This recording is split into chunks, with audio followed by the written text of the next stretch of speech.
ब्रह्मांड नायक राजाधिराज योगिराज सच्चिदानंद परब्रह्म अक्कलकोट निवासी श्री स्वामी समर्थ महाराज की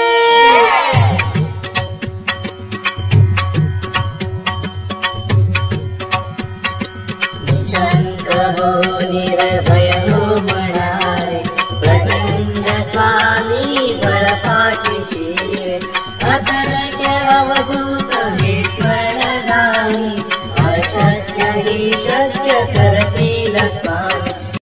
बघा स्वामी भक्तांनो, आज प्रत्येक जण कुठल्या ना कुठल्या दुःखामध्ये अडचणीमध्ये आहे। प्रत्येकाच्या आयुष्यामध्ये काही ना काही त्रास हा चालू आहे। त्यामुळेच आपण महाराजांच्या सेवेमध्ये येतो आणि कोणीतरी आपल्याला सांगतं की तू तारक मंत्र म्हण आणि अशी सेवा कर, बघ तुझ्या जीवनात देखील खूप सारे फरक पडतील। आणि आपण त्याने सांगितल्याप्रमाणेच तारक मंत्र म्हणायला सुरुवात करतो, पण आपल्याला काही एक अनुभव येत नाही। त्याने तर सांगितलं असतं की मला या सेवेने मला असे अनुभव आलेले आहे, मग आपल्याला का बरं अनुभव येत नाही?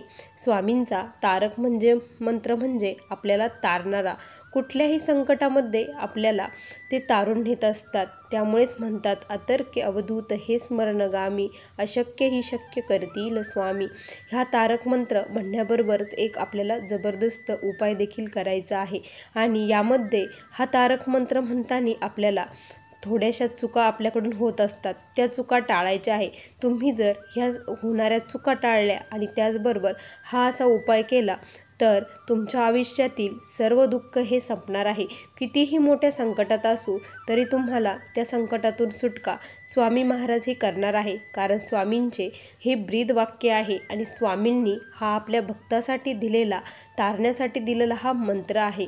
बघा स्वामी भक्तांनो, या मंत्राचे पठण करताना आपल्याला एक चूक अशी करायची नाही की आपण काय करतो की त्यांनी सांगितलं म्हणून आपण हे करतो, तारक मंत्र म्हणायला सुरुवात करतो आणि त्यावेळेस काय करतो आपण पहिल्या वेळेस तारक मंत्र म्हणताना आपल्याला संकल्प करायचा असतो।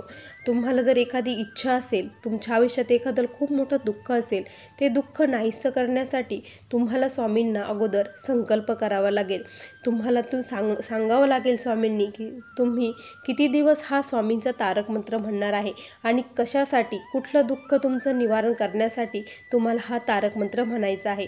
त्यासाठी हातावरती पाणी, फूल, अक्षता घ्यायच्या, तुमची इच्छा व्यक्त करायची आणि किती दिवस तुम्ही हा तारक मंत्र म्हणणार आहात ते स्वामींना सांगून तारक मंत्र म्हणायला सुरुवात करायची। दुसरी चूक म्हणजे तारक मंत्र म्हणताना नुसती भरभर पटपट म्हणायचा नाही, तर सावकाश शांत चित्तेने म्हणायचा, डोळे बंद करायचे, स्वामींसोबत एकरूप व्हायचं। कितीही मोठं संकट असो, कितीही दुःख असो, सर्व दुःख हे आपल्याला बाजूला ठेवायचे आहे आणि स्वामींसोबत एकरूप होऊन प्रत्येक तारक मंत्रातील शब्दाचा एक एक अर्थ आपल्याला समजून घ्यायचा आहे। समजून घेऊन आपल्याला तो म्हणायचा आहे।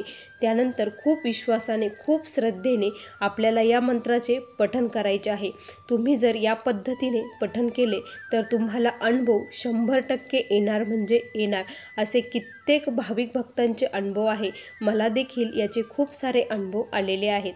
बघा स्वामी भक्तांनो, आता या तारक मंत्रासोबत आपल्याला एक उपाय करायचा आहे। तो उपाय प्रत्येकजण करतही असेल, काही जे नवीन सेवेकरी आहे ज्यांना तारक मंत्रच काय आहे हा माहीत नाही, त्यांना यूट्यूबवरती, गुगलवरती कुठेही तुम्हाला तारक मंत्र मिळून जाईल। या उपायासाठी आपल्याला एक तांब्या किंवा ग्लास लागणार आहे। त्यासाठी त्यामध्ये तुम्ही जे घरामध्ये पाणी पिता ते पाणी भरून घ्यायचं आहे। त्यानंतर काय करायचं, स्वामींच्या तस्वीरीसमोर आपल्याला बसायचं आहे आणि तिथे बसल्यानंतर तो तांब्या किंवा ग्लास समोर एका पाटावरती ठेवायचा। चुकूनही ग्लास, तांब्या खाली जमिनीवरती ठेवू नका, एका लाकडी पाटावरती तुम्हाला तो ठेवायचा आहे। त्यानंतर आपला उजवा हात त्याच्यावरती ठेवायचा किंवा उजव्या हाताची 3 बोटे त्याच्यात ठेवायची।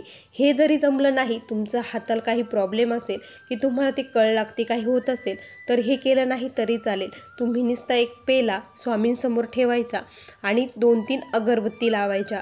त्यानंतर हा तारक मंत्र पूर्ण एकाग्रचित्तेने 11 वेळेस स्वामींपुढे बसून म्हणायचा आहे.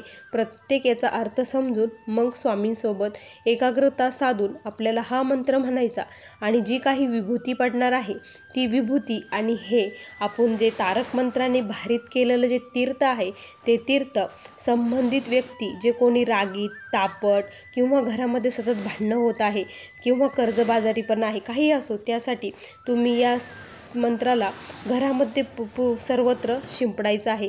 ती विभूती सर्वत्र टाकायची आहे. त्याचबरोबर संबंधित व्यक्तीला, आजारी व्यक्तीला हे तीर्थ पिण्यासाठी द्यायचं.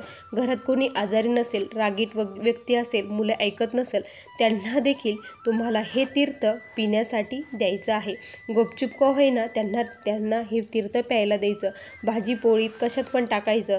पण एक लक्षात ठेवायचं, ज्यावेळेस आपण माठामध्ये, पाण्यामध्ये किंवा भाजीमध्ये हे तीर्थ टाकतो त्यावेळेस एक काळजी अशी घ्यायची, हे वाया जाणार नाही याची काळजी प्रत्येक सेवेकऱ्यांनी घ्यायची आहे. कारण हे खेळ नाही तर स्वामींचं तारक मंत्राचं भारित तीर्थ आहे. यामध्ये खूप पॉझिटिव्ह लहरी ह्या तयार झालेल्या असतात. त्यामुळे आपल्या शरीरात प्रचंड सारे बदल या तीर्थाने होत असतात. त्यामुळे हे तीर्थ कधीही थोडं देखील व्हायला जाऊ द्यायचं नाही. असं या प्रकारे तुम्ही करून बघा, किती अनुभव येतो. 100% अनुभूती येणार. आजपासूनच तुम्ही हा मंत्र म्हणायला चालू करा. नाही जमलं 11 वेळेस तरी 1 वेळेस तरी निदान हा मंत्र म्हणा. श्री स्वामी समर्थ.